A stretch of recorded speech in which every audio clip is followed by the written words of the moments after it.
Hello student, હવે જો ધોરણ 5 ની અંદર આપણે છઠ્ઠા નંબરનું ચેપ્ટર આયા હતા તું મારો ગુણક હું તારો અવયવ, એટલે બે શબ્દો આપણા માટે છે, ગુણક અને અવયવ. એ વિશે આપણે શીખવાનું છે. એ પહેલા આપણે ધ્યાન રાખજો, દરેક વિદ્યાર્થી 1 થી 5 ચેપ્ટર કમ્પ્લીટ પૂરા કરવાના છે સ્વાધ્યાયપોથી, અને ચોપડાની અંદર એ જ વસ્તુ ફરીવાર પણ લખવાની છે. તો એને ધ્યાનમાં રાખી દરેક વિદ્યાર્થી જે પણ મેં કીધું છે એ દરેક વસ્તુ તમારે લખવાનું ફરજિયાત છે. એટલે દરેક વિદ્યાર્થી વ્યવસ્થિત રીતે સારા અક્ષરે સ્વાધ્યાયપોથી અને ચોપડાની અંદર વ્યવસ્થિત લખી દેશે. એને મારે તમને જે વસ્તુ શીખવાડવાની છે, બરાબર, જે તમને મેં શીખવાડી છે એ દરેક વસ્તુ તમારે એને વ્યવસ્થિત રીતે લખવાની છે. ધ્યાન રાખવાની છે કે આવી ભૂલ ના થાય એનું ધ્યાન રાખવાનું. સારા અક્ષરે ઉતાવળ નહીં કરવાની અને શાંતિથી લખવાનું છે, બરાબર. તો અહીંયા આપણા ચેપ્ટર જે નવું ચેપ્ટર છે તું મારો ગુણક એટલે હું તારો અવયવ, તો ટૂંકમાં ગુણક અને અવયવ વિશે આપણે શીખતા હોઈએ તો એ પહેલા આપણને એકી સંખ્યા અને બેકી સંખ્યા ખબર હોવી જોઈએ.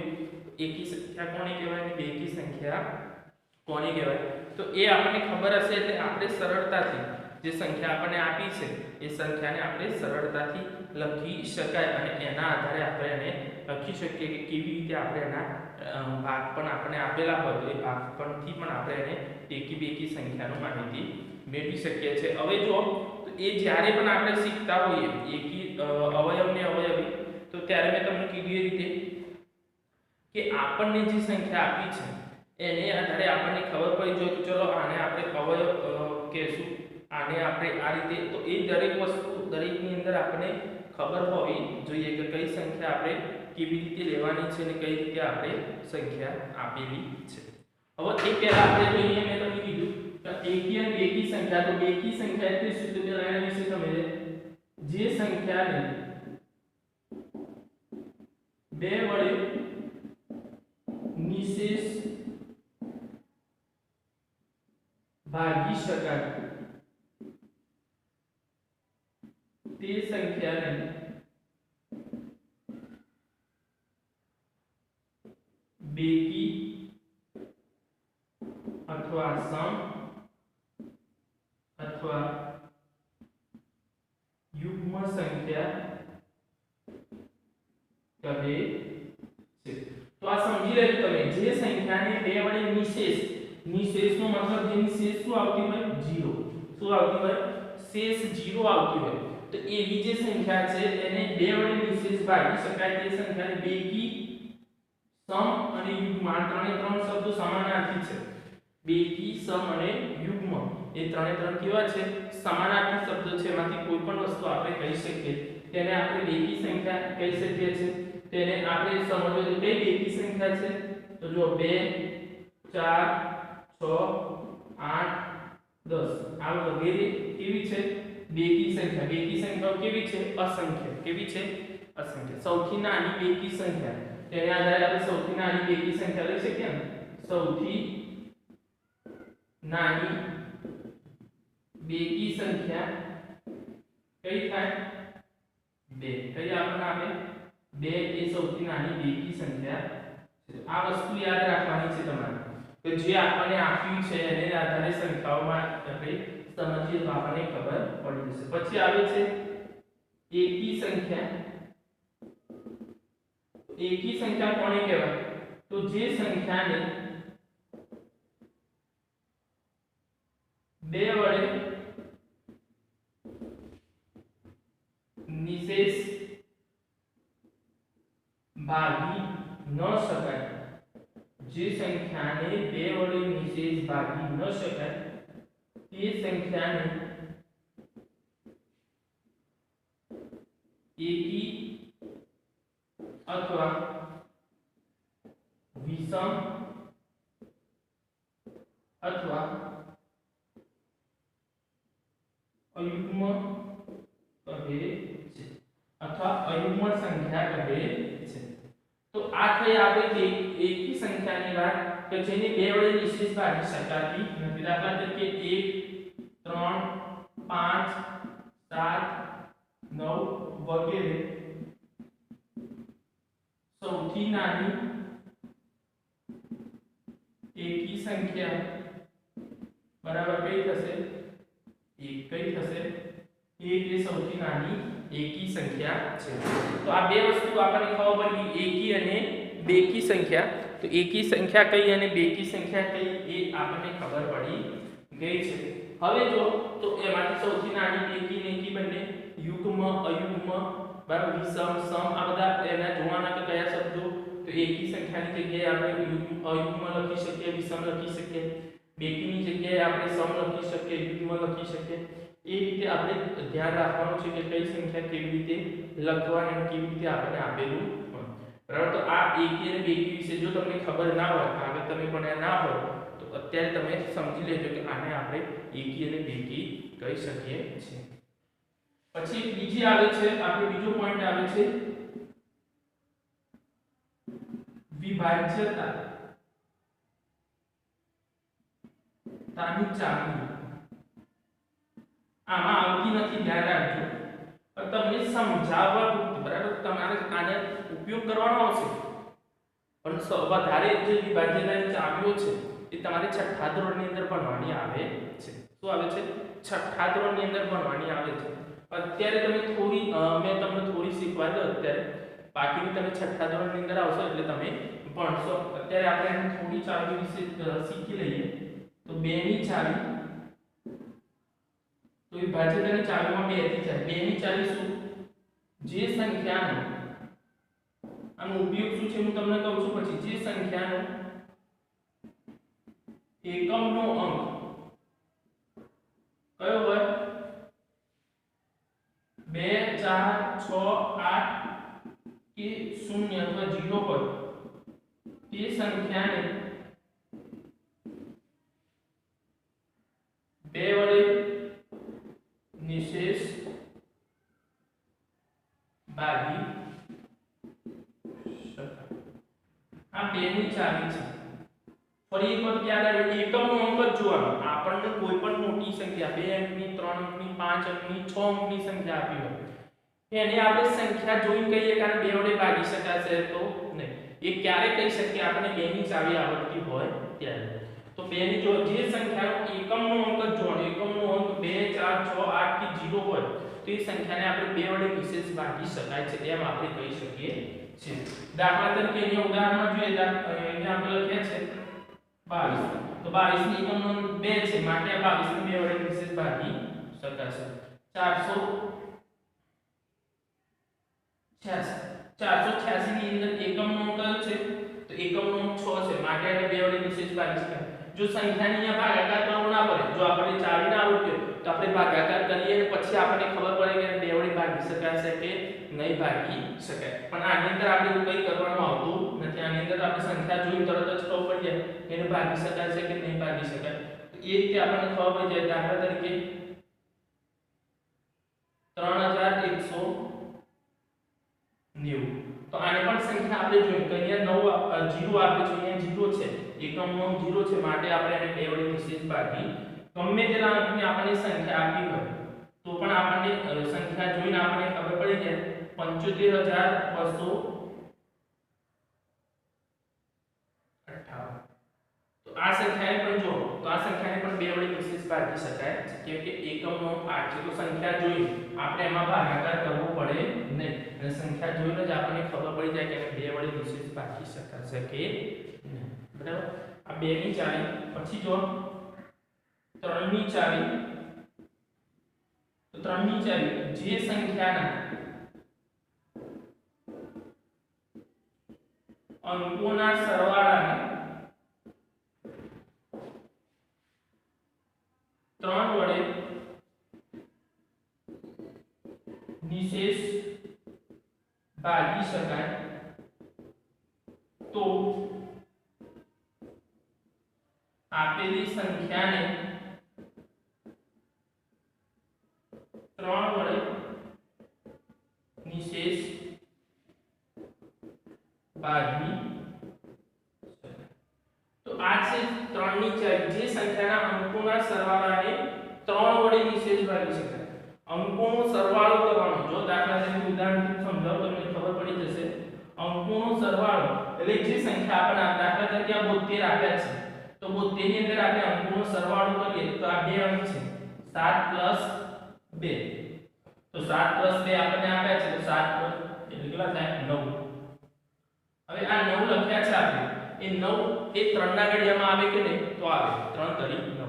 તો જે સંખ્યાનો આપણે અંકોનો સરવાળો કરીએ અને જો એ 3 ના ઘડિયામાં આવતો હોય તો આપણે એમ કહી શકીએ એ સંખ્યા તો 9 એ 3 ના ઘડિયામાં માટે બોતેરને આપણે 3 વડે નિશેષ ભાગી શકાય. નિશેષ એટલે સીધી નિશેષ 0 આવી જાય. બરાબર. તો 72 ની અંદર આપણે સંખ્યા જોઈને તરત જ આપણને ખબર પડી કે એ સંખ્યાને આપણે ભાગી શકાય છે. તો આ રીતે આપણને જે સંખ્યા આપી હોય દાખલા તરીકે અહીંયા આપણે લખીએ છે 531 તો 531 ને ભાગી શકાશે તે માટે અંકોનો સરવાળો કરો 5 3 ++1 તો જો 5 ને 3 8 ને 9 તો અંકોનો સરવાળો 9 થયો. માટે આપણે આ સંખ્યાને 3 વડે નિશેષ ભાગી શકાય છે. અંકોનો સરવાળો જો 3 થતો હોય 6 થતો હોય 9 થતો હોય જે ઘડિયો આવે છે એ રીતે 12 થતો હોય 15 થતો હોય 18 થતો હોય 21 થતો હોય જે ઘડિયાની અંદર આવે છે એવો સરવાળો થતો હોય તો આપણે 3 વડે આપેલી સંખ્યાને નિશેષ ભાગી શકાય છે. બરાબર. તો આ 3 ની ચાવી છે. તો 3 ની ચાવીમાં દરેકને ખબર પડી ગઈ કે 3 ની ચાવી આ રીતે આપણે એને લખી શકાય. 3 ની ચાવીની અંદર જે સંખ્યાના અંકો પરથી આપણે ખબર પડી જાય કે કેવી રીતે આપણે કરી શકીએ છીએ. પછી 5 ની ચાવી 4 ની લખવાની આપણે 5 ની ચાવી તો 5 ની ચાવીની અંદર જો જે સંખ્યાનો એકમનો અંક શું હોય 5 કે 0 હોય તે સંખ્યાને 5 વડે નિશેષ ભાગી. દાખલા તરીકે એકમનો 5 કે 0 બેમાંથી એક જ હોવો જોઈએ તો જ આપણે 5 વડે નિશેષ ભાગી શકીએ છે. દાખલા તરીકે અહીંયા લખીએ 125 પહેલા 5 વડે ભાગી શકાશે. પછી અહીંયા લખીએ 1070 તો આને આપણે 5 વડે નિશેષ ભાગી શકીએ છીએ. તો સંખ્યા જોઈને તરત જ આપણને ખબર પડી જાય કે આને 5 વડે ભાગી શકાશે કે નહીં. તો એ એકમના અંકને આધારે આપણને ખબર પડે છે કે આને 5 વડે ભાગી શકાય તો નહીં. તો આપણને આ વસ્તુ હજી તો આપણે જે વસ્તુ ગુણક અને અવયવ શીખવું છે તો ચાલુ જ નથી કર્યું. અત્યારે આપણે આ વસ્તુ તમારે ના ખબર હોય તો ધ્યાન રાખી લેજો. બેકી સંખ્યા એકી સંખ્યા તો બેકી કઈ એકી કઈ એની વ્યાખ્યા તમને લખાઈ કે દરેક વસ્તુને તમને અહીંયા લખાઈ દીધી છે. સૌથી નાની બેકી એકી કઈ કહેવાય. બરાબર. એ તમારે યાદ રાખવાનું છે. પછી વિભાજ્યતાની 3 ચાવી મેં શીખવાડી. તમે આગળ છઠ્ઠાની અંદર જશો તો ઘણી બધી આવે છે 9 કે 10 ચાવી આવે છે તો એ તમારે શીખવાની છે. બરાબર. તો એ અત્યારે તમે આ 3 ચાવી યાદ રાખજો. ફરીવાર 2 ની ચાવી જે સંખ્યાનો એકમનો 2 4 6 8 કે 0 હોય અને 2 વડે નિશેષ ભાગી શકાય. નિશેષ એટલે ભાગાકાર કરીએ એટલે જે નિશેષ 0 આવે તો ઘણા ભાગાકાર કર્યા વગર સંખ્યા જોઈને જ આપણે કહી શકીએ કે આને 2 વડે ભાગી શકાશે કે નહીં. 3 ની ચાવી જે સંખ્યાના અંકોનો સરવાળો કરવાનો. અંકોનો સરવાળો એ 3 ના ઘડિયામાં આવતો હોય. અંકોનો સરવાળો તમે કરો તો અહીંયા 9 હોય અહીંયા 9 દરેક જગ્યાએ 9 આવે એવું ના હોય. અમુક જગ્યાએ 6 પણ આવે અમુક જગ્યાએ 12 પણ આવે. તો અંકોનો સરવાળો એ 3 ના ઘડિયામાં આવતો હોય તો આપેલી સંખ્યાને 3 વડે નિશેષ ભાગી શકાય.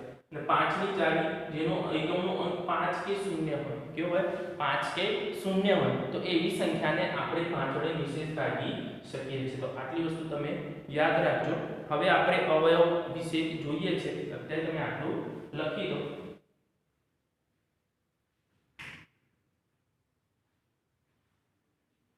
ધ્યાન રાખવાનું વ્યવસ્થિત રીતે સારા અક્ષરે લખાવવું જોઈએ.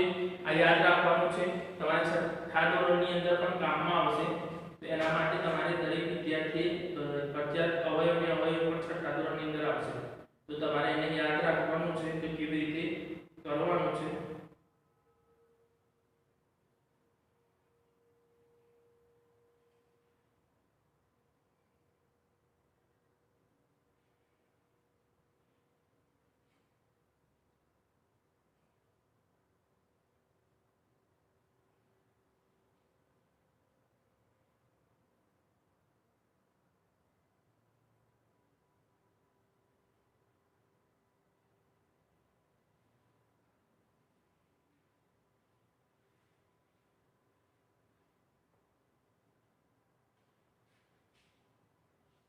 પછી બીજો પોઈન્ટ પણ આપે છે પણ આપણે અવયવની જરૂર નથી, બરાબર.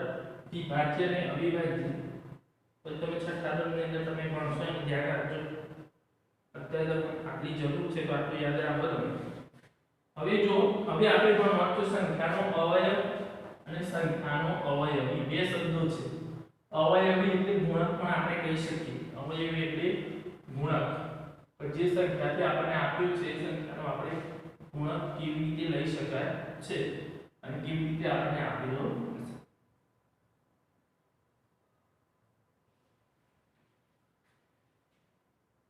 તો જો સંખ્યાનો અવયવ, પહેલો પોઈન્ટ છે સંખ્યાનો અવયવ. તો સંખ્યાનો અવયવ એટલે શું, પહેલા આપણે વ્યાખ્યા સમજી લઈએ. તો આપેલી સંખ્યાને જે સંખ્યાઓ વડે આપેલી સંખ્યાને જે સંખ્યાઓ વડે આપેલી સંખ્યાને જે સંખ્યા વડે શું નિશેષ ભાગી શકાય. કેવું કરી શકાય? નિશેષ. આપેલી સંખ્યાને જે સંખ્યાઓ વડે નિશેષ ભાગી શકાય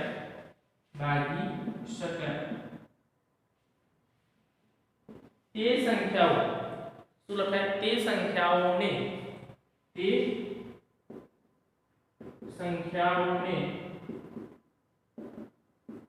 આપેલી સંખ્યાના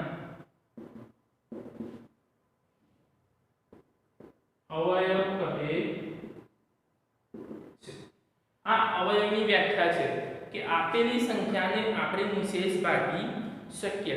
હવે નિશેષ ભાગી શકવા માટે તો અવયવની અંદર આપણને ખબર કે એના બધા અવયવ આપણે કહી શકીએ કે એ સંખ્યાના આપણે અવયવ કેવી રીતે લઈ શકાય. તો આપેલી સંખ્યાથી આપણને અહીં અંદર ખબર પડે તો કઈ સંખ્યા આપણે, દાખલા તરીકે અહીંયા જો અહીંયા આપણે લખવા છે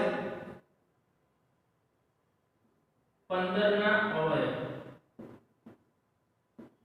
હવે 15 ના અવયવ લખવા છે તો 15 છે તો 15 ને આપણે આગળ ગયા તો 1 ગુણ્યા 15 અથવા 15 ગુણ્યા 1, બરાબર. એ બે વડે આપણે ઘડિયોથી યાદ રાખીએ તો આપણે એને ભાગી શકાય. પછી બે વડે ભાગી શકાશે 15 ને? તો નહીં ભાગી શકાય. તો આપણે બે વડે ભાગી શકાશે કે નહીં ભાગી શકાય એ વસ્તુ આપણને 4 થી ખબર પડી. એકમનો 5 છે, 2 ની સાઈડમાં 5 છે. અથવા બીજી રીતે જોઈએ તો 2 ના ઘડિયામાં 15 આવે નહીં, તો એ પણ ભાગી શકાશે. તો બે વડે નહીં ભાગી શકાય. 3 વડે તો 3 ના ઘડિયા સરવાળો કરો તો 5 ને 1 6 થશે. અંકોનો સરવાળો 6 થાય. 6 એ 3 ના ઘડિયામાં આવે માટે આપણે એને 3 વડે નિશેષ ભાગી શકાય, સિમ્પલ. અથવા આપણે 3 × 5 એ રીતે કરીએ તો 3 ગુણ્યા 5.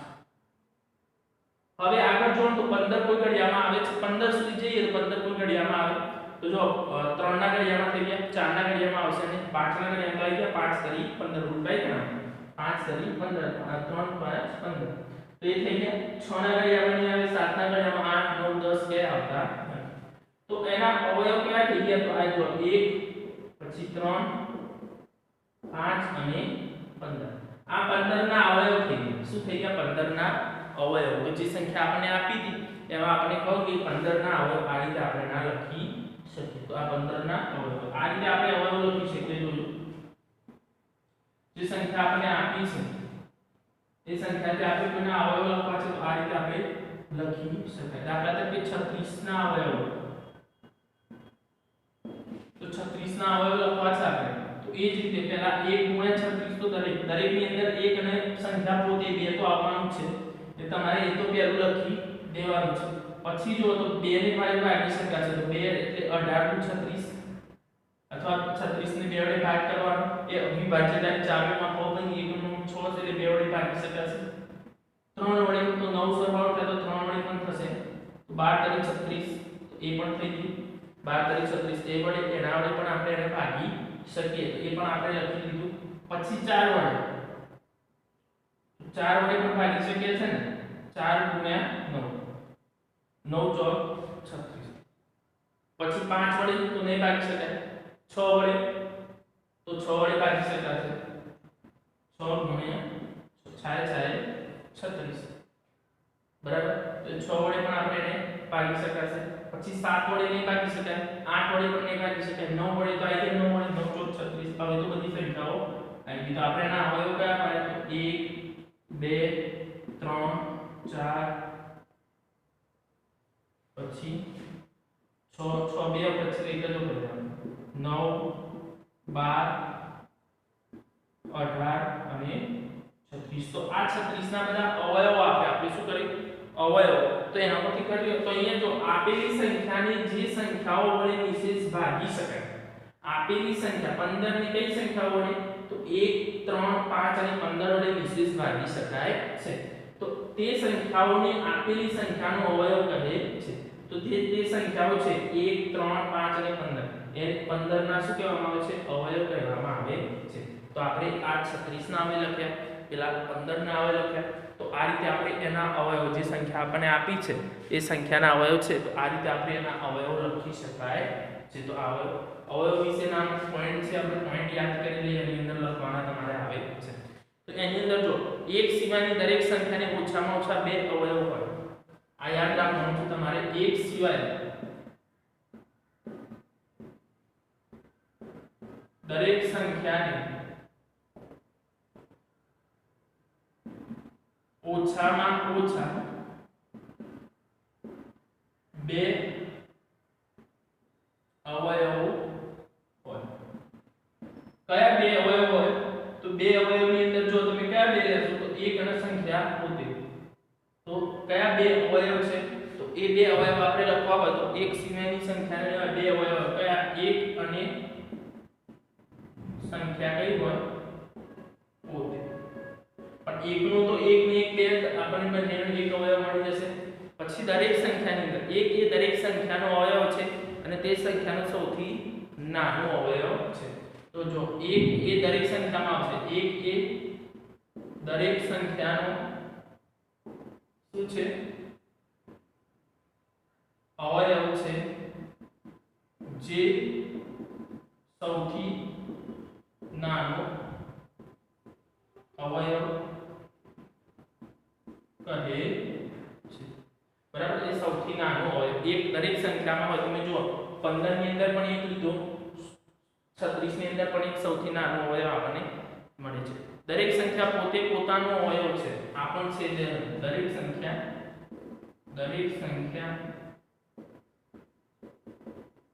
પોતે પણ